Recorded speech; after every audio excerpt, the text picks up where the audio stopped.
আহ্বায়ক বারবার খেলা নেতৃত্ব নেতা জনাব মহিউদ্দিন মিলাদ। বিসমিল্লাহির রহমানির রহিম। প্রিয় সহযোদ্ধাবৃন্দ, আপনাদেরকে প্রথমেই ধন্যবাদ দেই। এত কষ্ট করে প্রখর রোদের মধ্যে আজকে যারা এই প্রোগ্রামকে সফল করে এসেছেন, পৌরসভার প্রত্যেকটি ওয়ার্ড কমিটি এবং নেতৃবৃন্দকে ধন্যবাদ দেই।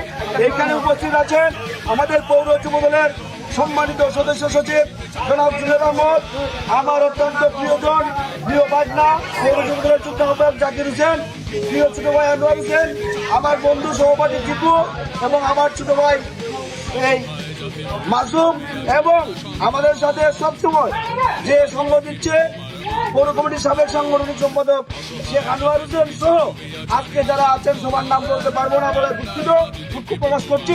শুধু একটি কথাই বলি, আজকের এই ৪৭তম প্রতিষ্ঠা বার্ষিকীতে আমাদের প্রতিজ্ঞা করতে হবে আগামী দিনের বাংলাদেশ সেই বাংলাদেশ হবে দেশনেত্রী বেগম খালেদা জিয়ার বাংলাদেশ।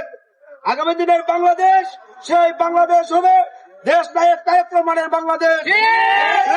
দলের নাম ভাঙিয়ে যাতে কেউ চাঁদাবাজির চিন্তাই করতে না পারে সেই দিকে আপনারা সজাগ দৃষ্টি রাখবেন।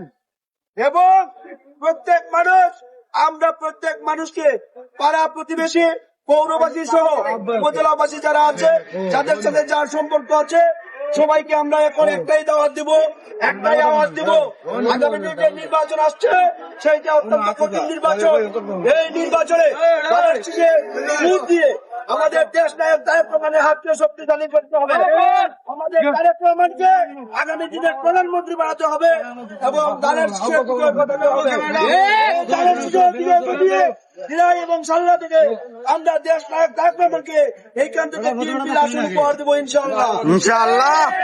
বলে সবাইকে আবারও ধন্যবাদ জানিয়ে আজকের মতো এই প্রোগ্রামের এইখানে সমাপ্তি ঘোষণা করছি। বাংলাদেশ জিন্দাবাদ, শহীদ রাষ্ট্রপতি জিয়াউর রহমান অমর হোক, অমর হোক। এবং বাংলাদেশ জাতীয়তাবাদী যুবদল সার্থক হয়েছে। জিন্দাবাদ, জিন্দাবাদ। সবাইকে ধন্যবাদ। আসসালামু আলাইকুম।